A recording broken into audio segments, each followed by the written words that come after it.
రోజు రోజుకి నాకు ఎప్పుడు ఆదిమార్పు ఎక్కువైపోయిందబ్బా. ఏమైందక్క అనుకుంటున్నారా? 2, 3 కూరలు ఆల్రెడీ చేసినా నేను. చేసినా మళ్ళీ వంకాయ కూర వండుతున్నా ఇప్పుడైతే. ఇంకా ఉట్టి వంకాయ ఎలా తినబుద్ధి అవుతుంది? తినబుద్ధి కాదు కదా. దాంట్లో అయితే కొంచెం ఎండు చేపలు అయితే వేసిన, ఇంకా మెత్తళ్ళు అంటారు కదా అవన్నమాట. ఆంధ్ర నుంచి తెచ్చానని ఆల్రెడీ వీడియో పెట్టాను కదా. ఇంకా అవి అయితే కొన్ని వేసి ఫ్రై కింద చేసేస్తున్నాను అనమాట.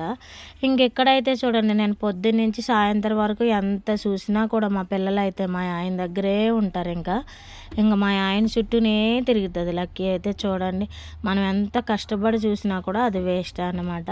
ఇక్కడ వంకాయ ఫ్రై అయిపోయింది. ఇంకా మళ్ళీ మార్నింగే నేను బెండకాయ ఫ్రై చేసిన, మళ్ళీ కాకరకాయ ఫ్రై చేసిన, ఇవన్నీ కూడా పెట్టుకుని పక్కనే పెట్టినా మర్చిపోయాను. చూసారా, అంత ఆద్మర్పు అయిపోతుంది నాకైతే. ఇంకా యూట్యూబ్లో వీడియో పెట్టడం కూడా ఆద్మర్పు అయిపోతుంది నాకు.